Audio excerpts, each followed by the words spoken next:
and it's time to do a brain dump. Hello people on the tube. What's good, PGC? We are back with brain dump for chapter 4. And it's going to be a short one because chapter 4, I mean, it's pretty straightforward in terms of its journey, right? In terms of its storytelling. But before we go any further, make sure you hit the like button on this video. If you guys like the brain dumps, man, make sure you hit the like button, baby. Hit it up, hit it up, hit it up. Subscribe to the channel if you're new. You're probably not because, I mean, let's be honest. Anybody who's watching these brain dumps are a subscriber and are watching the playthrough. So, appreciate you all, man. But in case you ain't subscribed, hit the subscribe button, baby.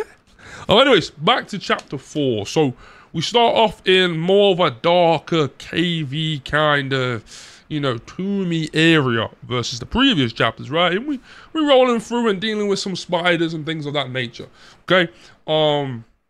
Turns out one of the spiders is this little geisha girl looking woman. Now, geisha is Japanese, so apologies. I don't know what the similar kind of woman in a dress, royal looking woman is called in Chinese, you know, culture. But hey, anyway, point being is she looks fire, bro. Dressed up, looking like an Asian persuasion. Anyway, she turns into a fucking spider, bro. She's just transforms into a spider, and then we gotta fight her. Turns out, actually, once we beat her and move further on, she's one of many sisters, and the sister's mum, which I forget her name, essentially is in love with Zhu Ba is that how you say his name? The small piggy dude, man. They're in love with one another, and she's trying to get married to him. So we gotta go over there and bop her, you know, her sisters, and bop her daughters, and save the day, bro. Turns out the final boss in this section is stupidly difficult, ridiculous amount of phases, but I actually hate Yellowbrook worse than him. I know that sounds crazy, but I hate Yellowbrook worse than him. The boss actually took me about an hour and 55 minutes to defeat, and the best way to explain it is I felt like there was some sort of item or some sort of accessory I should have unlocked and I should have got before beating him. So if you do, you know, happen to stumble upon this before you do this part, maybe look around the map a little bit more. I didn't do that. I'm definitely going to do that a little later on though, and if I do find anything, I'll put it in a bonus episode. But definitely should have went around a little bit more.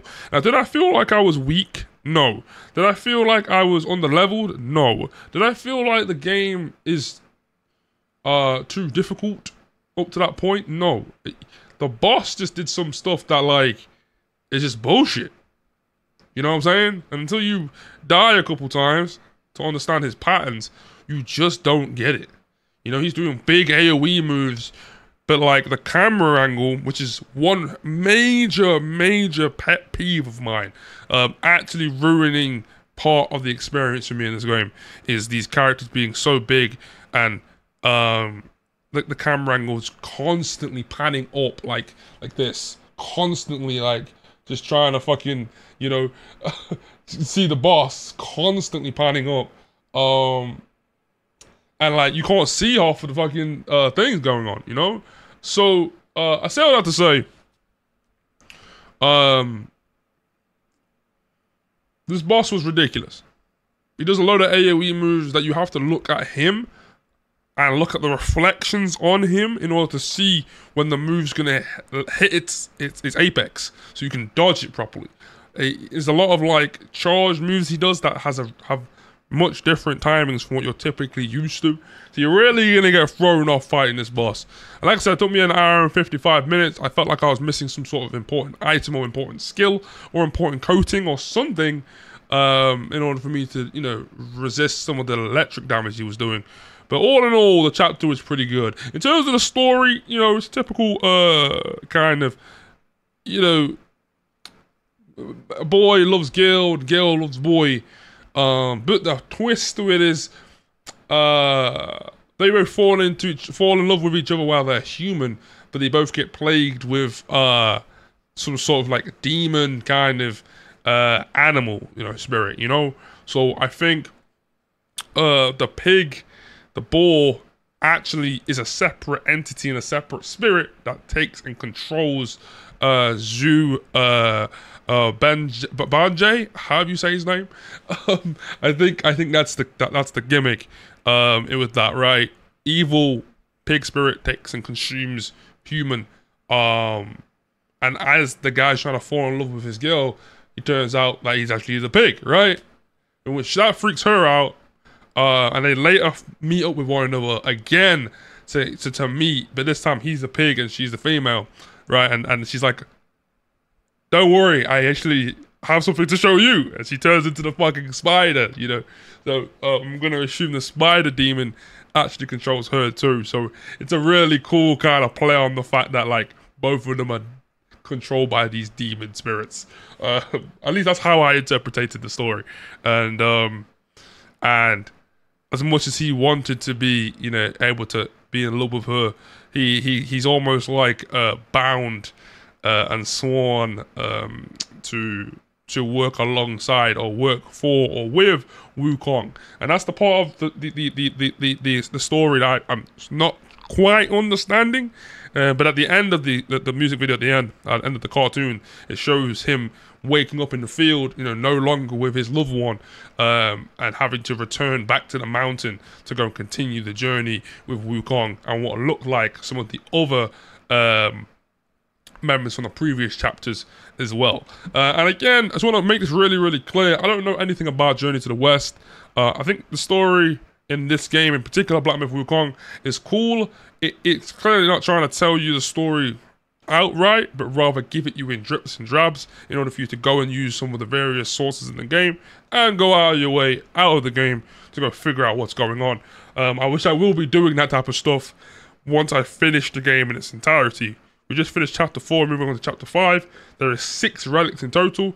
My guess would be there would be a chapter 7 to wrap it all up, but I guess we'll see when we get there, man. Fantastic game though so far, with my only critique being the game has just got so much going on in these fights.